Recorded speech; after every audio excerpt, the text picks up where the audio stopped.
people, how are you doing? It is the last edition of Posts and Perspective for the week and for the month of January. How has January been for you? I mean, it was just like yesterday we said Happy New Year, and we are here today, hale and hearty. Well, you know, we thank God.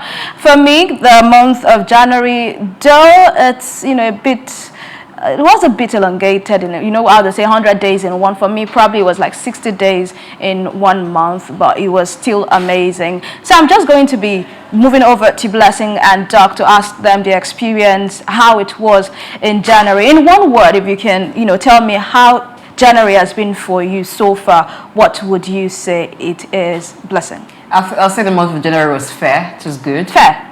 40 days. Okay. 40 days. Yes. Okay, 60. Okay, good.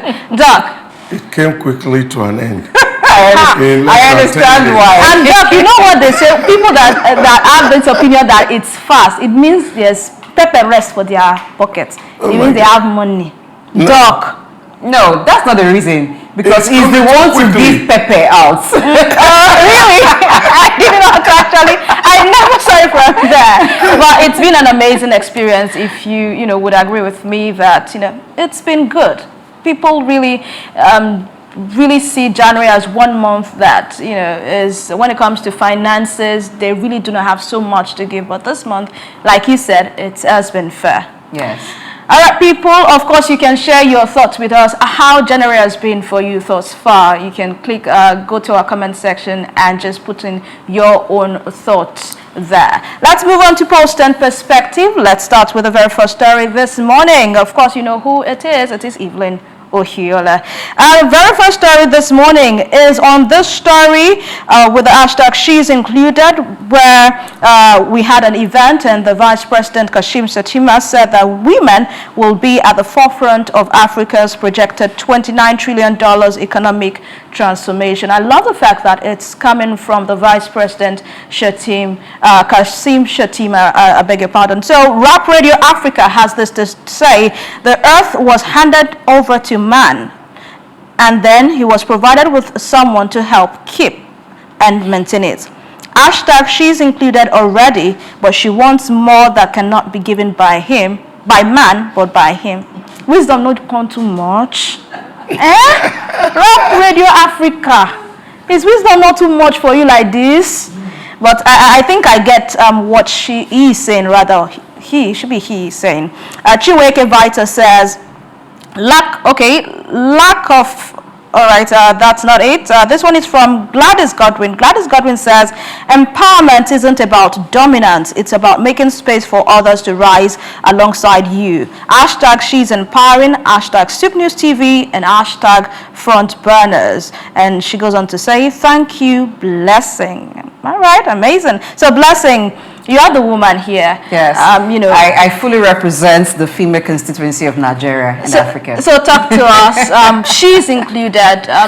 How much do you think this would actually impact Nigerians, and most especially those who really need a voice at this time, who want to be out there, who want to show the world what they are made of and what they can offer?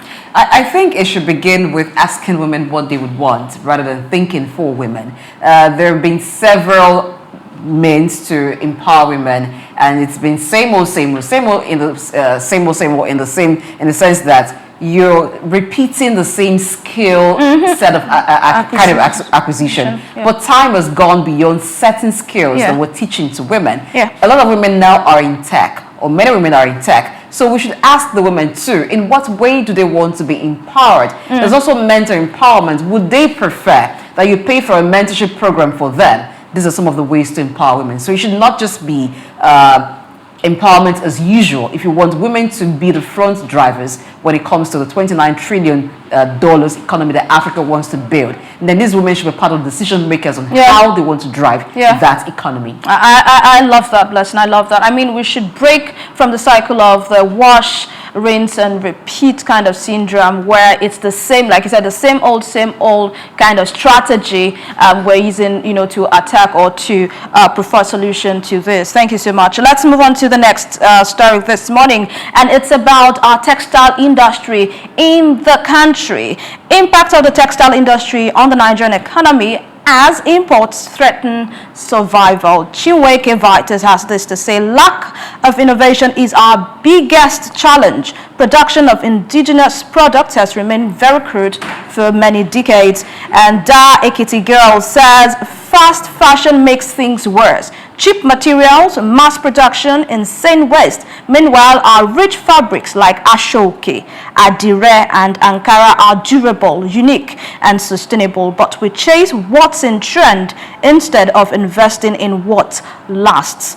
Okpayemi Adewale says it's quite unfortunate that we now have made in China Adire that are way cheaper than our locally made Adire in Abeokuta. I think it all boils down to encouraging local businesses to perform well.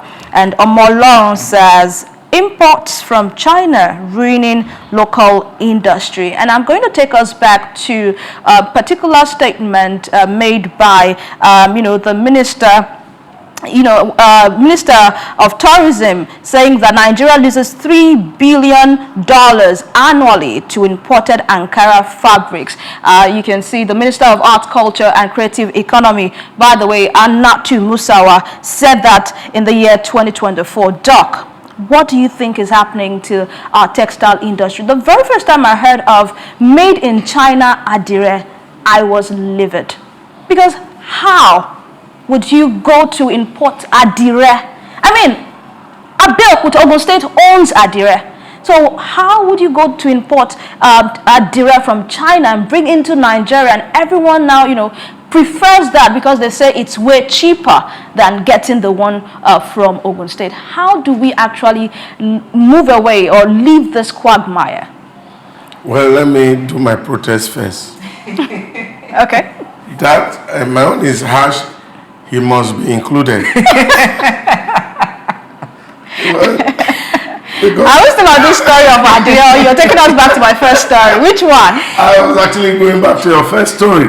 So I thought you should have included. I purposely didn't ask you that question. I deliberately skipped you on that particular story because I wanted it to be all about the women. But it's true. But it's okay. Yeah. It's okay. I'll carry my protest. He must be included. Maybe you can join NLC. Join Adire, right?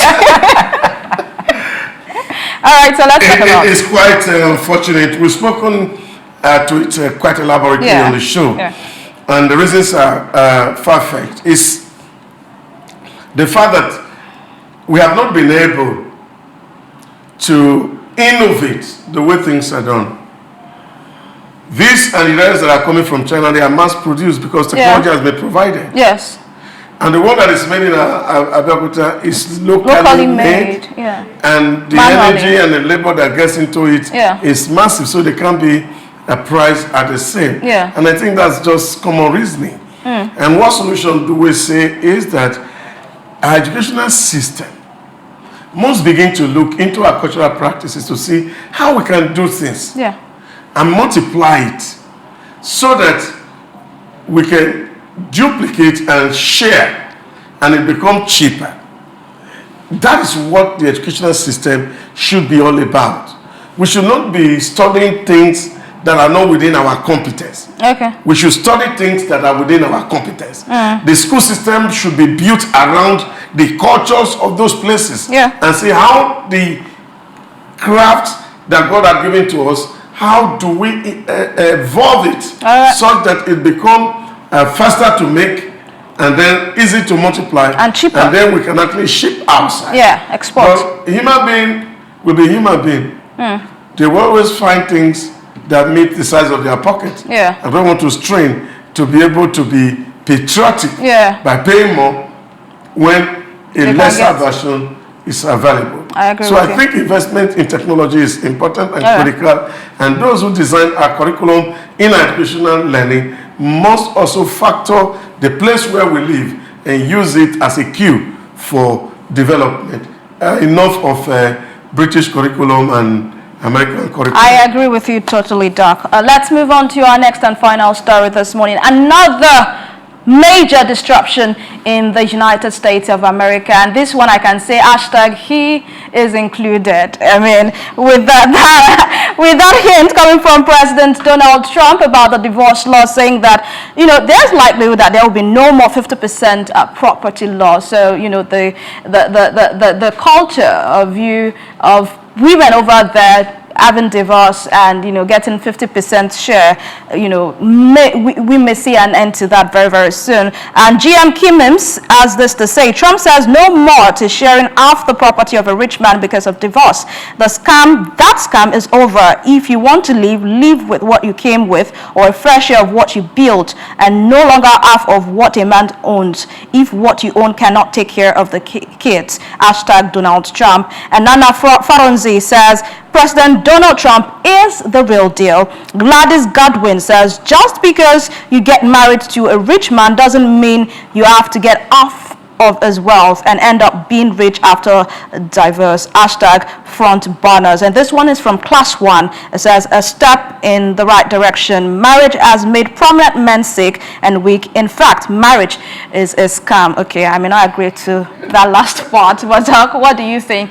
Do you think this will actually fly, you know, in the U.S.? Yeah, but I just feel that it has to be done to actually discourage the ugly trend that is ongoing in the U.S. right now, where people are deliberately fracturing relationship just because of greed. Gains, yeah, but because the law has made provision for it. And I think that things can actually be resolved. My advocacy is that both couples had to be entrepreneurial in the sense that everybody is working hard, and to see that nobody is a parasite on the other. I mean, I see marriage as partnership. I cannot put in my blood, my sweat in that relationship. And at the end of the day, you're telling me I can't go with nothing. Yeah, so but I think really there's a whole lot of working to be done in making marriage work.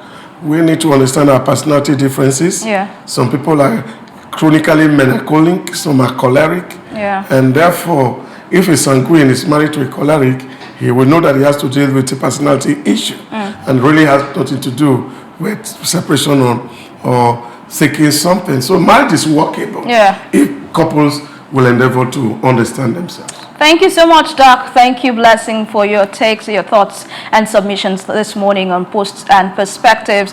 And that's the show today. And I'm going to end this show by saying marriage is not a scam. I'm not married, but you know what they say, you don't have to eat donut to know that it is sweet.